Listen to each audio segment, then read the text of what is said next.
अगर लोगों ने 11 मेंबरी कमेटी बनाकर वहां जाना है तो ये किस लिए गए हैं, इनको विधानसभा किस लिए भेजा है। विधायक जी की बात करता हूं, ये फ्रस्ट्रेशन के शिकार हो गए हैं। तो 34 संगठनों के आह्वान पर पूरे भारत में अनाज मंडियों में एमएसपी अधिकार दिवस मनाया जा रहा है, क्योंकि एमएसपी के अधिकार की मांग कर रहे हैं। भी एमएसपी की गारंटी बनाओ और हमें एमएसपी का अधिकार दो। इसलिए हम यहाँ पर टोहाना में नहीं, सभी अनाज मंडियाँ जो हरियाणा, पंजाब, पूरे भारत की जितनी भी अनाज मंडियाँ सभी में एमएसपी अधिकार दिवस मनाया जा रहा है। ये जो हमारे नेता है ना, पहले तो विधायक जी की बात करता हूँ, ये फ्रस्ट्रेशन के शिकार हो गए हैं। ये तो किसानों को कहते हैं ना, यहाँ कुछ और कह के चले जाते हैं, दारसूल में कुछ और कहते हैं, जाखड़ में कुछ और कहते हैं। इनका खुद का कोई स्टैंड ही नहीं रहा बात का। लोगों ने, टोहाना के लोगों ने, जनता ने इनको 50-55 हज़ार वोट से जिता कर भेजा विधानसभा में। ये पता क्या कहते हैं किसानों को जाकर भी, आप 11 मेंबरी कमेटी बनाओ, हम आपको दुष्यंत जी से मिलाएंगे और मुख्यमंत्री जी से मिलाएंगे। अगर लोगों ने 11 मेंबरी कमेटी बनाकर वहाँ जाना है तो ये किस लिए गए हैं, इनको विधानसभा किस लिए भेजा है। ये विधानसभा में आवाज़ क्यों नहीं उठाते। अगर ये आवाज़ नहीं उठा सकते, इन पर कोई दबाव है, ये किसानों के हक में नहीं बोल सकते, तो इस्तीफा दे दे। इस्तीफा दे के अपने घर बैठ जाए। कोई भी किसान मजदूर का बेटा अगर आगे आएगा, विधानसभा जाएगा, उनके इस्तीफे से कुछ नहीं होने वाला। फिर उनके बाद से जो 11 मेंबरी कमेटी की मांग करते हैं उससे क्या हो जाएगा। फिर ये तो सिर्फ एक लोगों को गुमराह करने वाला सिस्टम है।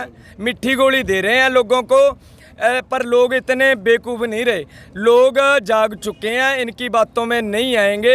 ये अपना स्टैंड क्लियर करें, सरकार के साथ है। वैसे कह तो रहे हैं अभी मैं सरकार में हूँ, सरकार का साथ दूँगा। दोस्त सरकार का साथ कोई बात नहीं, हम कुछ नहीं। हाँ, ये जनता के आगे विधायक, एमएलए, एमपी कुछ भी नहीं है। जब गाँव में जाएंगे ना फिर पता चलेगा इनको भी इनके साथ क्या होता है।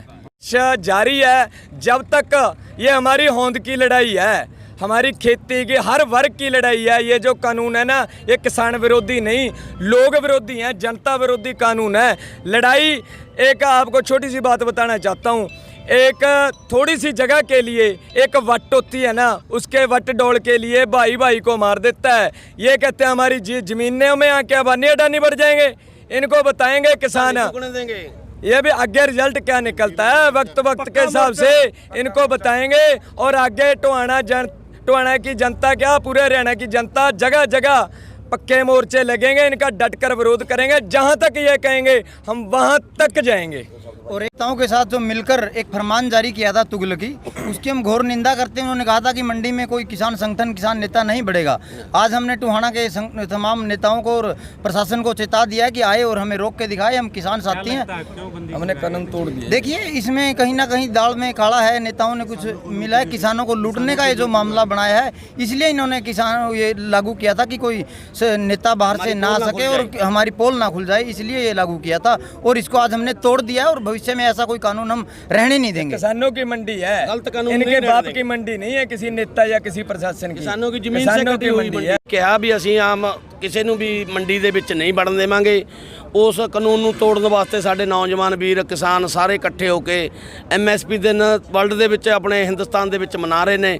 ਉਸੇ ਨੂੰ ਮੱਦੇ ਨਜ਼ਰ ਰੱਖਦੇ ਅਸੀਂ ਵੀ ਸਾਰੇ ਭਰਾ ਲਵੇ ਲਾਉਣੇ ਪਿੰਡਾਂ ਦੇ ਇਕੱਠੇ ਹੋ ਕੇ ਆਏ ਆ, ਤਾਂ ਕਿ ਮੰਡੀ ਦੇ ਵਿੱਚ ਵੀ ਰੋਸ ਪ੍ਰਦਰਸ਼ਨ ਕਰਿਆ। ਇਸ ਨੂੰ ਪ੍ਰਸ਼ਾਸਨ ਨੂੰ ਦੱਸਿਆ ਵੀ ਅਸੀਂ ਜੇ ਤੁਸੀਂ ਇਦਾਂ ਦੇ ਕਾਲੇ ਕਾਨੂੰਨ ਲਾਗੂ ਕਰੋਗੇ ਤਾਂ ਹੋ ਹੀ ਰਹੇ ਨੇ। ਇਹ ਜਿਹੜੇ ਕਿ ਸਾਡੇ ਬਲਾਕ ਦੇ ਅਫਸਰ ਸਾਹਿਬ ਪਾਸ ਕਰ ਦਿੰਦੇ ਨੇ ਵੀ ਗੈਰ ਬੰਦੇ ਨੂੰ ਜਾਂ ਫਲਾਣੇ ਨੂੰ ਨਹੀਂ ਮੰਡੀ 'ਚ ਵੜਨ ਦੇਵਾਂਗੇ, ਪਰ ਇਹ ਤਾਂ ਧੱਕੇਸ਼ਾਹੀ ਹੋ ਗਈ ਨਾ। ਇਹ ਧੱਕੇਸ਼ਾਹੀ ਦਾ ਕਾਨੂੰਨ ਉਰੇ ਨਹੀਂ ਚੱਲਣ ਦੇਵਾਂਗੇ। ਇਹੋ ਜਿਹਾ ਕਾਨੂੰਨ ਹੋਰ ਬਣਾਉਣਗੇ ਤਾਂ ਉਹ ਵੀ ਅਸੀਂ ਤੋੜਨ ਨੂੰ ਤਿਆਰ ਰਹੂਗੇ ਏਰੀਏ ਦੀ ਲੋਕ। ਸ਼ਹੀਦ ਭਗਤ ਸਿੰਘ ਕਿਸਾਨ ਯੂਨੀਅਨ ਤੇ ਜਿੰਨੀਆਂ ਵੀ ਭਾਰਤੀ ਕਿਸਾਨ ਜਿੰਨੀਆਂ ਵੀ ਯੂਨੀਅਨ ਆ, ਅਸੀਂ ਸਭ ਨੂੰ ਇਕੱਠਾ ਕਰਕੇ ਇੱਕ ਸੰਯੁਕਤ ਕਿਸਾਨ ਐਕਸ਼ਨ ਕਮੇਟੀ ਟੋਹਾਣਾ ਬਲਾਕ ਦੀ ਬਣਾਈ ਹੈ, ਜਿਹਦੇ 'ਚ ਅਸੀਂ ਸਾਰੇ ਕਿਸਾਨ ਸੰਗਠਨ ਇਕਜੁੱਟ ਆ, ਇਕੱਠੇ ਆ, ਇੱਕ ਮੰਚ ਤੇ ਆ, ਤੇ ਸਾਰੇ ਰਲ ਕੇ ਅੱਗੇ ਦੀ ਵਿਉਂਤਬੰਦੀ ਬਣਾ ਕੇ इकजुट होके असी डट के संघर्ष करेंगे जी। हम तो ये कहना चाहते हैं, जो टोहाना के एमएलए हैं, इन्होंने तो ये कानून पढ़े ही नहीं है और किसानों के हक की बात बोलते हैं और बोलते हैं कि हम जनता के बीच में हैं। काहे की जनता के बीच में इधर आए और बोले कि हाँ मैंने कानून पढ़े हैं या नहीं पढ़े, बताए तो जनता को। वहाँ किस लिए भेजा था इन्हें? यही कहना चाहते हैं। आज यहाँ भारत सरकार जो केंद्र में बैठी मोदी तानाशाही सरकार जो किसानों के विरुद्ध 3 काले कानून लेके आई है, और अभी आप देख रहे हैं कि यहाँ लगातार कई दिनों से किसानों के सभी संगठन पूरे भारतवर्ष में एक साथ होकर लड़ाई लड़ रहे हैं, और लगातार किसानों की, मजदूर की, व्यापारियों की मांग रही है कि जो ये काले कानून ले आए गए हैं इनको तुरंत वापस लो। जब तक सरकार ये काले कानून वापस नहीं लेगी तब तक किसान, मजदूर, व्यापारियों का एकजुट होकर पूरे हिंदुस्तान में विरोध प्रदर्शन करेंगे। अगर ये फिर भी नहीं मानते तो अभी किसान, मजदूर, व्यापारी इकट्ठे होकर, जैसे अभी हम आज चर्चाएं करेंगे कि पूरे हिंदुस्तान में सबसे पहले हम दूध रोकने का आज विचार विमर्श करेंगे। हम दूध को रोकेंगे, दूध की सप्लाई को बंद करेंगे। धीरे धीरे हम जो किसान के हाथ में है, व्यापारी के हाथ में है, वो कार्य हम करेंगे। अगर सरकार किसान मजदूर के ऊपर तानाशाही करेगी तो हम बिल्कुल शांतिपूर्वक तरीके से, बिल्कुल धैर्यपूर्ण तरीके से सरकार का डट कर मुकाबला करेंगे। राजवीर सिंह भुन्ना। हम तो यहाँ पर आज एमएसपी के अधिकार के लिए आए हैं। एमएसपी का अधिकार कानून के अंदर हो और किसानों को अधिकार मिले कि उनको न्यूनतम समर्थन मूल्य मिले, और अगर न्यूनतम समर्थन मूल्य से कम फसल बिकती है तो उस पर केस चले, चाहे वो कोई सरकारी एजेंसी खरीदे चाहे प्राइवेट एजेंसी खरीदे, इससे हमें कोई मतलब नहीं है। सरकार किसान की लूट बंद होनी चाहिए, किसान को पूरा दाम मिलना चाहिए, मजदूर को पूरी मजदूरी मिलनी चाहिए। देखो, विधायक जी आए थे कि ये कानून किसानों के हक में है, ये कह रहे थे एक जगह, और एक जगह कह रहे कि मैंने कानून पढ़ा।